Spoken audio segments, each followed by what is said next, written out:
We're really delighted to be able to have Joanna Shurety with us, and I'll introduce Joanna in a bit more detail in a moment. But we are recording these webinars and they will be put onto the Chamber's website. So bear that in mind as and when you're participating, because they are going to be recorded. Also, between my colleagues Alison and Sarah and I, if there are any questions you've got for the Chamber, please let us know. There's 3 of us here participating to support you now and throughout the journey of this webinar and beyond. The questions I've mentioned once before. If you could save your questions till after the presentation, put them into the chat, or we'll unmute you, that would be fabulous. Right, without any further ado, I'm going to take this opportunity to thank and introduce Joanna Shurety. As you probably saw from the advertising and the promotional information we sent forward to you, right now is a really important time that people are talking about this theme of building physical and mental resilience. And I think we can take a lot away from this today, not just to implement for our teams, but to implement personally. I know that I've had to come up with some new strategies to help me continue to be positive and to find the good things in life when there are challenges put before us. And also from a really important business perspective, we need to find out how it is that we can stay resilient for the business so that it has a future to look forward to and a strong one. So let me introduce Joanna Shurety. Joanna spent the first 15 years of her career in HR, so she'll know about a lot of the challenges that many of the businesses on our webinar today have been going through, across a number of sectors and sizes of organizations, and of course progressed into leadership. I think we're all seeking that place of that quest, that looks for how will we maintain and prioritize self-care, some simple tips and techniques as we go along with resilience. It needs to be high. Going back to Joanna very specifically, her passion and path to good health led her to retrain in 2017 and become a qualified, accredited health coach and nutritional therapist. And I think sometimes when we think about resilience, we don't always appreciate, Joanna, that our nutritional aspect of life is really important as well. Most people know they should lead a healthy life. I don't know about you, but boy, oh boy, am I going to the home baking section of my kitchen and probably eating the wrong things to keep me positive at all times. But we all have our vices, and perhaps we need to be more self-aware of some of those things. So I know that Joanna runs a number of talks, but we're really delighted today that for about the next 25-30 minutes, Joanna's going to take over. She's going to present to us and then take any questions or any observations that you've got in your businesses that have been going well for you. So thank you, Joanna, over to you. Thank you. I'm just going to share my screen because I've got some slides. I think it helps sometimes to have some visual prompts just to just open that up. Okay, so welcome everybody. Thank you for the intro, Mary, and for Alison for inviting me to do this talk today. So there's lots you can talk around resilience, and you'll all hopefully have some strategies yourself. But today really is about focusing on why you should invest in your resilience. And invest is a really interesting word to use because often it's the little things we do every day that actually helps with that resilience. And often when we feel a little bit out of control, like we maybe do now, some of those things that we just do every day when life is great and everything's going swimmingly well, those things start to kind of drop off a little and we lose them because other things are more important. They get squeezed out. And resilience is something we build up. And I'm going to talk to you about why really we should be investing in that thing every day rather than losing it when times get tough. And I think if you can recognize that and you can recognize what's in your control, it feels a little bit more empowering. Okay, there's lots out of our control at the moment, who we can see, what we can do, etc. But there's also an awful lot that's still in our control. How we look after ourselves, how we organize our time, what we say yes to, what we say no to. how much we take on. So there's an awful lot of things that are actually in our control that will help with our resilience and how we feel about ourselves. So during this talk, I want us to think about a few things and think about what this means to you in particular. Everybody's different, everybody will have different coping strategies, but definitely what it means to you. Because again, if you can identify these things and be mindful of them and conscious of them, you're more likely to invest in that resilience to ensure that you are coping well. So think about what it means to you. What does stress mean to you? And I used to work in the corporate world, and we'd have, I was one of them, we'd have people that everyone would recognise as being someone that's really resilient, that didn't get flustered, that could cope with a lot of pressure, that would, you never get stressed, you never get this, you never get that. But I'm no different to anyone else. It's just maybe I coped differently or I showed it differently. But what does it mean to you? And then think about, and I'm going to talk to you about some tools and techniques to identify how it shows up in you. What are the signs to look for? What are the things to be mindful of? Because how it shows up is often, again, the things that we just disregard. We go, oh, do you know what? I'm just going through a bad time, or I'm just not sleeping so well at the moment. Or, you know what? It's just a busy time, a stressful time. I'm just going to plow on through. But if you recognize some of the signs in yourself and some of the things that are showing up in your body, in your mind, in your moods, then actually, again, they're little triggers, they're little signs to say, whoa, hold on a minute, you need to make sure that you're investing in your resilience. And thirdly, what are your coping strategies? Because like I say, when everything is great, you're going to the gym, you're seeing your friends, you're having a bit of downtime, you've got some time for reading, you've got all those lovely things going on.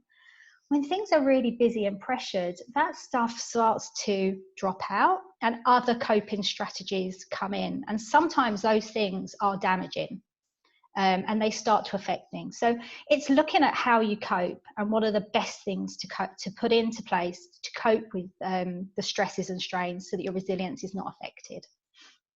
So that's what I want you to think about as I'm talking. So resilience really does matter. Stresses and strains are every day, yeah? So we get up in the morning, we do stuff. And I don't want you to think of stress in necessarily always a negative way. Stress has quite a negative connotation, but our bodies need a certain amount of stress and pressure to operate. Otherwise, we wouldn't get out of bed in the morning and do stuff. We do stuff because we got to get up, we got to operate, we've got to be busy, we've got to cook dinner, we've got to cook breakfast, we've got to get kids ready, we've got to do work, we've got deadlines. All of that stuff is important. It keeps our bodies working, it keeps our minds switched on, it keeps us operating. But our resilience can be a little bit more subtle. Stress is quite obvious when you're under pressure, when it's a stressful situation, you can identify it. But your resilience becoming affected is a little bit more subtle. You don't always notice it. Think about it. What does resilience mean to you? What happens to you when your resilience is tested? It can be a little bit difficult to identify. But actually, there's some signs that you can look for. So things that start to change. Are you usually a really good sleeper and you start to find it hard to switch off? Are you somebody that's usually pretty okay, pretty relaxed, but now things are starting to get on top of you? You might start to see your moods changing. You might start to get a bit more snappy or a little bit more short-tempered, when usually you'd be absolutely fine about dealing with this stuff. They're all little signs that potentially your responses to stress are being tested, and that's resilience. That's your resilience being tested. So they're the things to start looking for, changes. And like I say, when things are usually good and going well, the way we cope with those resilience tests are completely different. So we start to maybe drink a little bit more. We start to maybe plow on through. Okay, I've got 100 things to do. I'm not going to stop and take 5 minutes to breathe. God, no. I'm just going to plow on through it and do those 100 things all at once and be completely moody and have a go at everybody around me, but at least I'll get it done. That's the kind of attitude that starts to kind of play in because we feel overwhelmed. So just think about that in yourself. Do you recognize some of those things? Because they're our bodies telling us something, telling us that actually what we don't need to do is plow on through. What we do need to do is take a little bit of control over the situation. So rather than battling the stress, it's about managing the stress and mitigating the effects on our bodies. Because ploughing on through, although we might get the thing done, it's affecting our resilience. And I'll talk to you about why that is in a moment. So let's start with one thing, right? Stress, you know, one person being more resilient than another doesn't mean that person is any better than the other person. Stress affects everybody. It just means you're a human being. Stress is a natural, you know, thing that occurs to us, and our resilience is a natural response to how we bounce back from that stress. And our bodies are really, really clever. Our bodies actually respond to stress and pressure. Because what our bodies recognize is those things, those stresses and pressures can actually be quite damaging. That's what our bodies recognize stress as, a pressure. It needs to protect us. And what it does is it turns on certain things in our bodies. Our blood pressure goes up. Our emotions are heightened. So if you're someone that goes into hyper thinking mode when you're under pressure about the 100 things you've got to do and how I'm going to do it and why won't everyone just leave me alone and let me just get on with stuff, it's because your emotions get switched on. Your blood starts to clot and your glucose levels go up because you need energy. You need that adrenaline to protect yourself, to fight or flight, kind of goes into that mode. And like I say, the reason for this is our bodies are protecting us. They know that we're under attack in some way, and therefore these things it sees as being ways to protect us, which are quite interesting really, because often 15 emails to answer in the next hour aren't going to require us to have high blood pressure. However, our body doesn't know the difference. It just understands we're under attack. And really, you know, those things are there to protect us. But imagine thinking about that for a moment. Think about being in that state in a constant place.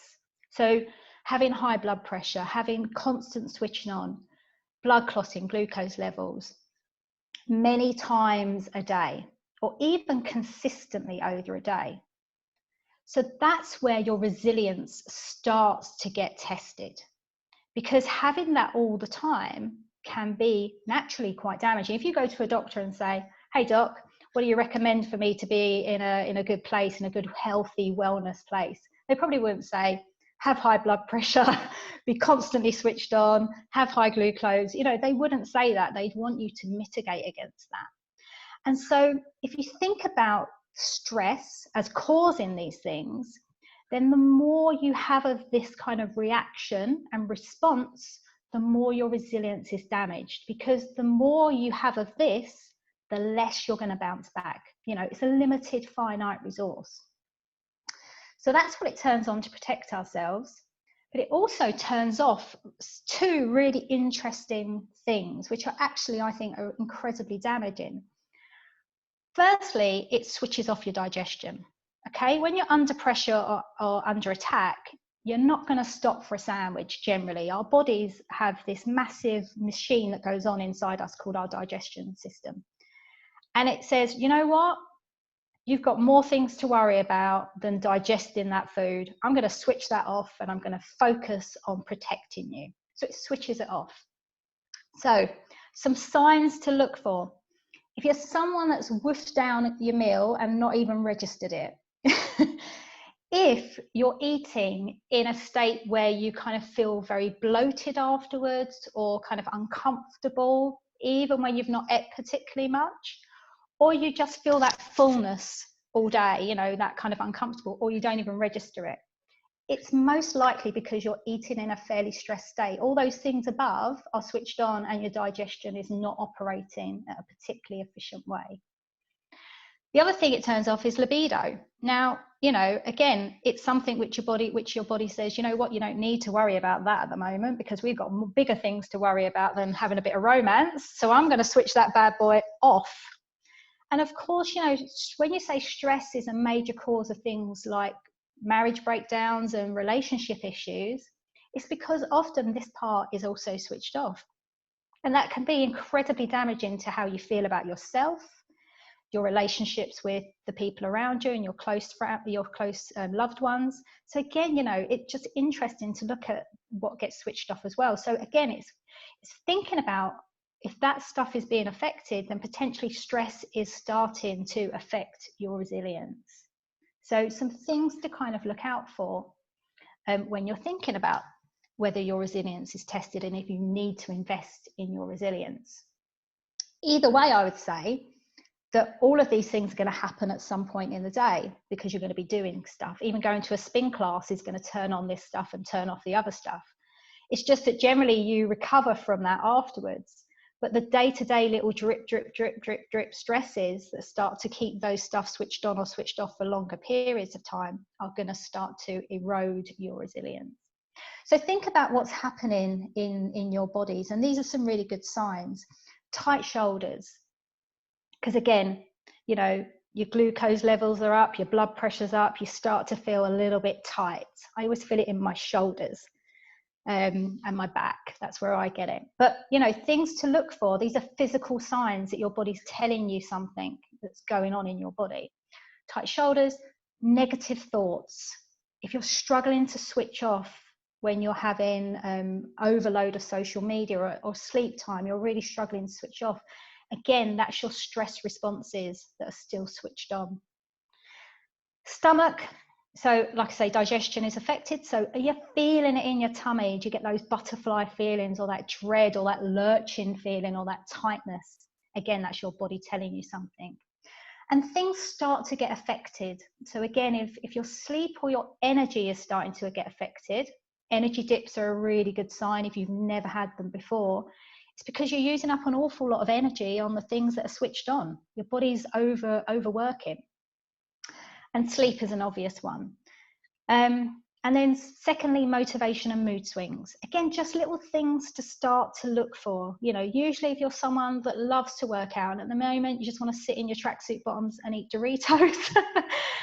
And again, if that's out of character, maybe you're someone that just likes to do that. But if normally you're quite motivated to do stuff and you're finding that you're struggling with that, then again, it could be a sign that the stress is starting to affect and erode your resilience. So just things to start to look for. And of course, you know, everyday stress is not going to necessarily, you know, kill us in the same way that maybe our stress responses were designed to be effective when we were being hunted or being a prey. But modern day stresses are, you know, things that are starting to erode our resilience. So I've got a visual for you. This is the imagine this pint glass is your resilience for the day. You get up in the morning, you've had a great night's sleep, hopefully, fingers crossed. You've had a night's sleep, so you've got some recovery. So your glass, your resilience is ready to go. It's ready to take on as much as you want to put in there. Well, a pint's worth anyway. And so over the course of the day, you get up, you have your shower, you get your breakfast done. Maybe the kids don't want to do their schoolwork or, I don't know, you can't get your internet working. Then you work, you got a bit of a day, you keep going. You have to deal with whatever the update is on the coronavirus and think about that. You do a bit more work, something else happens. And as your day goes on, the little stresses and things you're doing are adding in. Your overload, your tiredness, your physical stuff, your mental stuff. And, you know, you're filling up your resilience. So the only way that you're going to keep topping up your water, I'm not going to get much further, is to take a little bit out.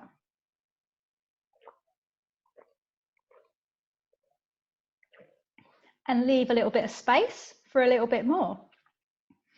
But of course, if you don't take anything out, you can't fill it back up again. And all that happens is it overflows.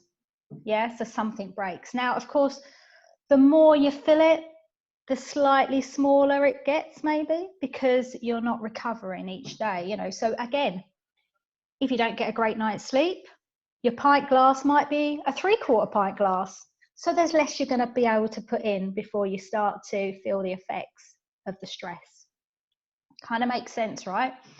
If you've got a day filled with all my little bullet points on there, that's a pretty stressful day. There's only so much that your resilience is going to be able to take before something breaks, before it snaps, before your mood starts to get affected, before you start to feel sick, before your sleep starts to get affected, before you need that glass of wine to just unwind, before you need things to help you relax. So it's really important to think of yourself in that way. And like I say, the more things we add in, the trickier it is for us to keep our resilience at that level. Just can't do it. You just can't operate for a long period of time like that. That's why people suffer from burnout. That's why people, when they go on holiday, can't relax for the first week. Or that's why when you go on holiday, you get sick. What is that all about? It's because your bodies just find it really hard to cope with what you've done before. Finds it hard to switch off. Finds it hard to switch on to something else. And you get sick and you get tired and you get all of those things. So they're not great things. That's why resilience is so important. That's why it should be invested in. So that's the good news. Yay! It's always a cheerful topic.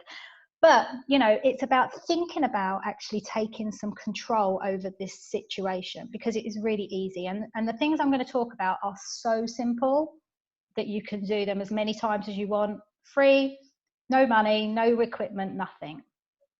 So let's think about it. So rather than burying your head in the sand, what I'm going to talk to you is about 3 top tips that you can have. So firstly is time. So go back to our pint glass, yeah? For me to drink a little bit out takes a little bit of time. Likewise, for me to restore my resilience, so for me to switch all those things off that have switched back on, they need a little bit of time to come down, to change, to come back into balance. And the most simplest way to do that is take a bit of time out. And I'm going to talk about these things kind of work in harmony together that I'm going to talk about. Being out in nature is one of the best things you can do to help switch off the things that are switched on and switch on the things that are switched off. So your digestive system, bring back down your glucose level, all of those things. Being outside is such a powerful way of doing that. Now, it's absolutely pouring down with rain today. So going outside is not what most people think of. So even if it is just opening up your windows, even if it's bringing nature inside, even if it's sitting by a window while you work and just taking a few minutes to look outside and just be mindful, it forces you to look outwards. And when we're sat looking in our screens or on our desks or whatever, we're here, we're hunched over, we're like this, we're forced to look downwards. At our phones, we're looking downwards. Nature makes you look upwards and out. So it switches on other parts of the brain that get suppressed.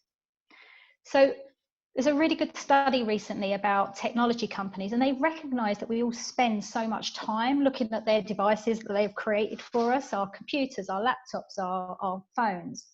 And so what they've done for us is bring nature to us. They've put nature as our screensavers. Yeah, when you screen save, you ever wonder why it's pictures of, I don't know, mountains or hills or whatever? It's because they've realized that we don't go out and look at it anymore. We're so like this. We don't look at what's around us. So they've given it to us, which is a little bit tragic, really, but equally, because that is the reason. It is so expensive. It helps other parts of our brain switch on. And so if all we're doing is thinking about worry and stress and things like that, nature gives us other things to focus on. So key things to look at really is, where can you find downtime in your day? Because downtime in your day will take out some of this. We'll take out some of this from your pint glass and will recharge your batteries. It switches those things off.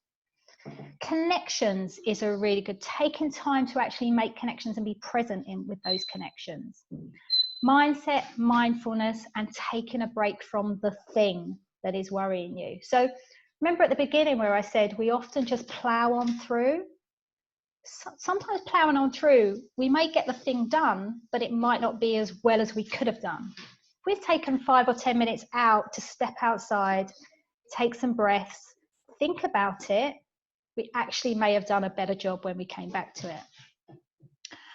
And I think the other thing about being outside is it gives us a different perspective. So it switches on our problem-solving parts of our brain, our decision-making parts of our brain, and our creative sides of our brain, which again, if you've got a problem to focus on, is a really good way to actually unblock it. So time is a really good way to switch off those stress responses and switch on the stuff that's been switched off, like your digestion. The other thing is, at the minute, you know, loneliness is a really important thing. We have ultra connected lives, and yet isolation, the word, is kind of oppressive, isn't it? It's forced on us. Isolation is not a nice word. It doesn't feel good. And so we can feel separated, and obviously that makes us feel vulnerable because we're on our own. And if we feel lonely, it can be as harmful as 15 cigarettes. There's a study recently that showed that, which is, you know, incredibly powerful. So whilst we are taking time out of the thing or the stress or whatever, actually there's about connecting with people, to reach out to people, to share some of that worry or that stress. Because holding it inside and it just whirring around our brains never really helps with anything. So again, if you're an overthinker, somebody that, you know, finds it hard to switch off because you have a million things going on in your brain, you have a nice bath to relax, but all you can think about is the things that are going on in your brain. You're somebody that really needs to connect. You're somebody that really needs to offload that and get that out of your head and share it. Problem shared is a problem halved. It is quite true, that saying. So find ways to connect. Now, if you work on your own or if you work for yourself, again, connections with networking groups or with people around you, this stuff is brilliant, you know, and now connect with everybody on this call, go talk to them, you know, share what's going on. Things that are in normal life, when you're out and about, you know, things that you love doing. Do you love reading? Do you go to book club? Do you do Zumba? Do you do classes? Do you do all those things? Find those things online and connect with those people. Because if you find your tribe, the people that have the same interests as you, it's much easier to then switch off. You're not forcing yourself to do something you don't like. You're finding the people, the connections that have the same hobbies and interests in you. And it's interesting, I was talking to someone on a talk the other day, and they are completely isolated on their own. He's 22, just bought his first flat, and he is literally suddenly no connections, no social life, nothing. And he is on his own 24/7. And so for him, he was feeling incredibly anxious about everything. So we talked about stuff that he likes doing. And, you know, for him, he's started to volunteer. He loves doing sport. So he's found some things where he can do online, which is volunteering to do something within sport. So for him, he's found something. He's now found some people he's talking to, and it's giving him a focus. So again, find that stuff that, you know, you enjoy, you love doing. And I think the most simple thing is breathing. So take a deep breath. But breathing is such a powerful way to switch off your stress responses. So I'm going to give you, before we finish up, I'm conscious of time. How are we doing for time, Mary? Give me a thumbs up if we're all right still. Okay, cool. So the really powerful thing about breathing, and I will say to you this is a disclaimer. My dad is a black cabbie, and whenever I say to him about how powerful breathing is, he kind of rolls those eyes and looks at me like I'm going to talk to him about some woo-woo stuff. He goes, well, everyone breathes, so surely breathing is just something you do. Well, it is, clearly, we all breathe, otherwise we wouldn't be here. But breathing is a really quick and simple technique to switch your stress responses off. Yeah, and switch your digestion on and the other things on. So the reason breathing is so effective is because when our bodies turn those things on, it perceives that there's a danger to us. And so breathing gives our bodies the impression that we're calm, we're fine. So it brings us back down. So it goes, our bodies go, okay, there's no panic here. I can switch all that stuff back off, and I can switch digestion back on. So it's a way of showing the body that everything's okay. It's a kind of a perceived thing. So a really good times to do breathing is before you eat, because obviously you want your digestion on, you want it to be operating. Before a stressful situation. So if you think about, say, Owen Farrell or Ronaldo or someone in a really high pressured situation, they're going to take, Owen Farrell's going to take the winning conversion in the Lions test. You know, it's gonna win the Lions test for him. That's a pretty pressured situation. But if you watch these athletes in high pressured situation, most of them will do some breathing before they take that thing. They'll take some time, they'll stop, they'll breathe, because they're bringing their bodies back down. Because if you're going to take a penalty or a conversion or do something in a particularly stressful situation, how do you want your body to be? You want it to be calm. You want it to be in control. You want it to be effective and efficient. You want to be in control of the situation rather than the situation being in control of you. And when your anxiety is high, your blood pressure is high, your body is super switched on, often the situation is in control of you. So breathing is a great way to just bring your body back down into some balance. And I would say after the stress as well, because you've just topped up your pint glass with a little bit more stress. If you do some breathing afterwards, you're going to let some out so that you can go again. So this is not about taking it away. It's just about being able to be effective while you're in it. So a really, really simple way, I won't do this, but I will talk you through it and practice it afterwards, because it's the one of the ones that I found most powerful, and there's lots of breaths out there. But if you breathe in for 4, and whilst you're breathing in for 4, close your eyes and you just draw a square in your mind. Now, if you struggle with that, keep going, because it means you're not switched off yet. So you draw a square for 4 to breathe in, you hold for 4, and as you're holding for 4, your square just flashes. And then you breathe out for 4 and you undo your square. And you repeat that for as many times as it just seems so simple, maybe for a few minutes. But it is amazing how much that switches your brain off. It's really hard to do it when you're thinking about a million other things. So the more you focus on it, the less those million other things will be in your head, and the more you'll just focus on the square. I did this the other day, and I just watched the daily update, and I was like, right, I'm going to go and have a bath because I just need to relax. And in the bath, I couldn't stop thinking about the things that I just listened to.